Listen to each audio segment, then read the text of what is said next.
Magdadalawang linggo na mula nung tumakbo ko ng 50 kilometer sa isang running event. Hindi ko kagad ito nagawa ng shoe review kasi nagkasakit tayo. Pero ngayon, okay na tayo. So pag-uusapan natin kung ano ang nangyari at naging performance itong sapatos na ito pagkatapos ng maulang 50 kilometer ultramarathon at bakit ito ang ginamit kong sapatos sa running event na iyon. At guys, may nakita akong cons nito. So bago ang lahat, disclosure, itong sapatos na ito ay pinadala sa akin ng official stores ng 361 degrees para gawa ng review. Pero hindi ako binabayaran para gamitin o gawan ito ng review.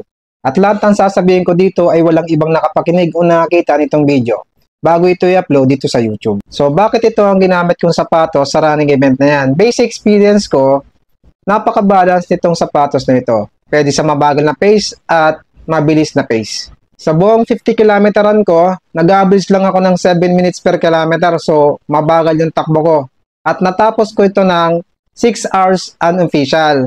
Wala akong nararamdaman na masakit sa paa ko. Hindi ako nakaramdam na nangangawit o nangangalay yung calf ko. Yung lower body ko, okay naman. Kahit mabagal yung takbo ko. So, pag-usapan natin ang naging performance nito. Umpisa natin dito sa outsole niya. Nung magsimula ang running event, umulan ng malakas. At nung magsimula naman tumakbo, umaambo naman. So, basa ang kalsada. Tapos, yung first 25 kilometer ay pataas ang ruta, paakyat. So, kahit basa ang kalsada, paakyat ang ruta, at medyo umuulan, kapit na kapit ang outsole nito sa kalsada. Nakatakbo pa rin ako ng maayos. Nung pagka-U-turn ko sa 25, naku, lalong lumakas ang ulan. Bumabaha sa kalsada talaga.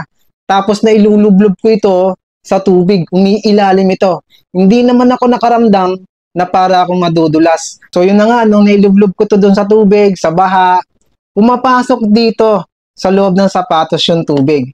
So hindi naman ako nakakaramdam na parang lumuluwag yung upper layer nito. Ibig sabihin lang, maganda yung lacing system nito. Maganda kasi yung lacing niya, yung sintas. Hindi basta-basta lumuluwag kahit na nababasa. Hindi ako tumigil sa takbo para ikpitan.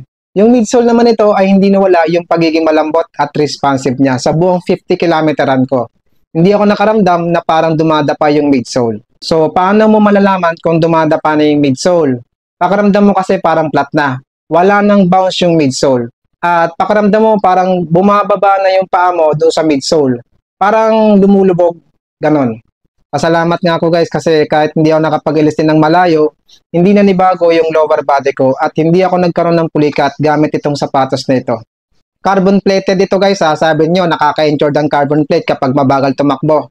Well, basic experience ko, hindi ako nagkaroon ng injury gamit itong sapatos na ito. Yung carbon plate naman ito ay tamang-tama lang yung binibigay sa aking response kasi kapag gusto kong bumilis ang pace, binibigyan naman niya ako ng tamang proportion. Nasa 40 kilometers ako nito at bumabakbak ako, naghahabol ako ng oras. Andun pa rin yung support na responsive ng carbon plate. At stable kahit 5 oras na akong tumatakbo. Nga pala guys, nalaban ko na itong sapatos na ito. Check nyo guys kung may nawalang dikit sa kanya. Ayan.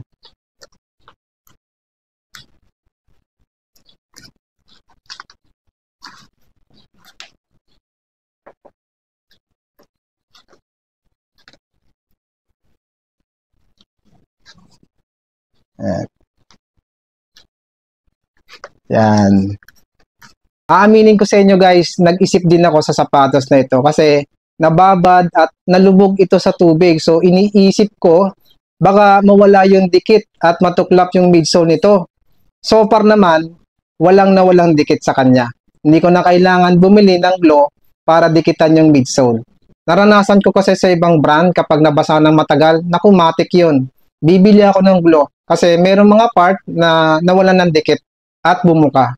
Meron pa nga ako naranasan na 50 km pa lang yung natatakbo ay nawawala na yung dikit. Pero sa kanya, masaya naman ako at wala naman ako naging problema. Ito namang toe box guard guys, hindi nagkaroon ng irritation o sumakit yung gilid ng paa ko kasi tama yung sizing at allowance niya sa paa ko. Ito guys ay nakadalawang 10 km at isang 50 km. So nasa 70 km na ito. Tingnan nyo guys yung kanyang outsole. Yan. So kung tatanungin mo ako, hindi mabilis mapudpod yung outsole nito. Pag-usapan natin ngayon yung nakita kong cons niya. Itong sapatos na ito ay pinag-uusapan namin nung pagkatapos tumakbo.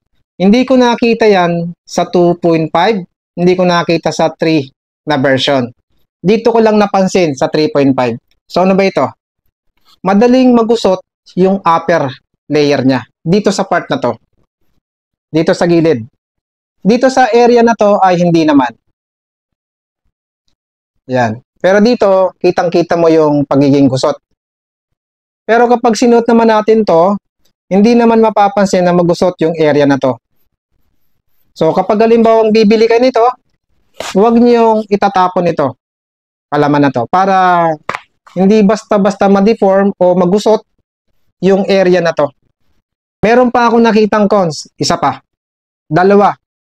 Yung isa, itong madaling magusot. Ito pa yung isa kong nakitang cons. Yung area dito, mula dito sa reflectorize, papunta dito, paikot, wala kang makikitang daanan ng hangin. Yung mesh na material, wala kang makikitang butas. So, walang daanan ng tubig. So, kung papasukin to ng tubig, hindi basta-basta lalabas yung tubig. Ito lang yung nakita ko sa huli. Yung mesh. Ayan yung daanan ng hangin. So, kung pasukan ng tubig, diyan din dadaan yung tubig. Isa yan sa napansin ko nung tumakbo ko, nung umulan ng malakas, tapos nailublob ko to. Pero hindi ko naman to naramdaman na bumibigat yung sapatos kahit na pinapasukan to ng tubig. Hindi ko naramdaman na bumibigat yung sapatos. Siguro dahil sa manipis yung medyas ko, pero kung makapal yung ginagamit ng medyas dito, baka hindi siya basta-basta lalabas yung tubig. Dito pa rin siya mapapagpag sa taas. Dito pa rin lalabas sa area na to yung tubig. So kung halimbawang gagamitin nyo to sa ulanan, huwag kayong gumamit ng makapal na medyas. Kasi mag-a-absorb yun ng maraming tubig. So bibigat yung sapatos mo. Hindi basta-basta magdadry o matutuyo. Nung nilaban ko to, pinuno ko ng tubig ito. At wala siyang malabasan na tubig dito. Sa area na to, wala. Tingnan nyo guys yung video ko.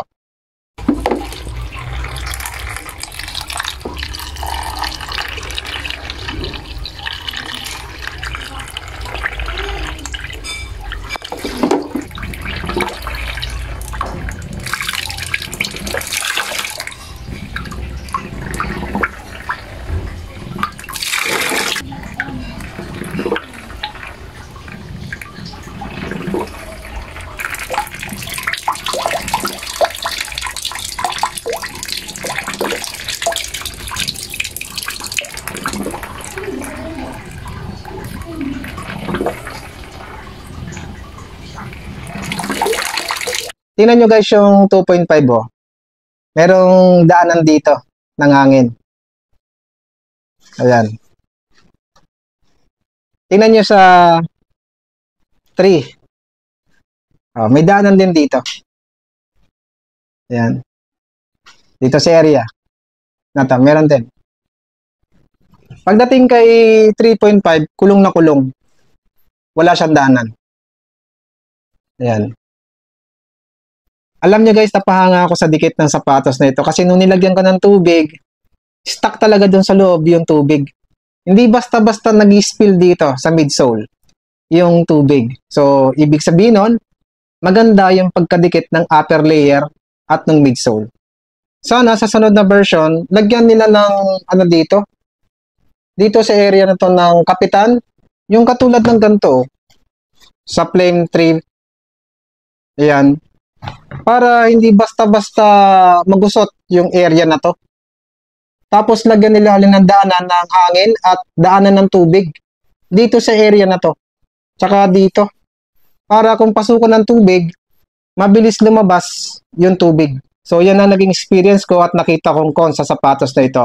Kung halimbawang interested ka sa sapatos na ito, ilalagay ko sa description ng link kung saan mabibili. Maraming salamat and run safe.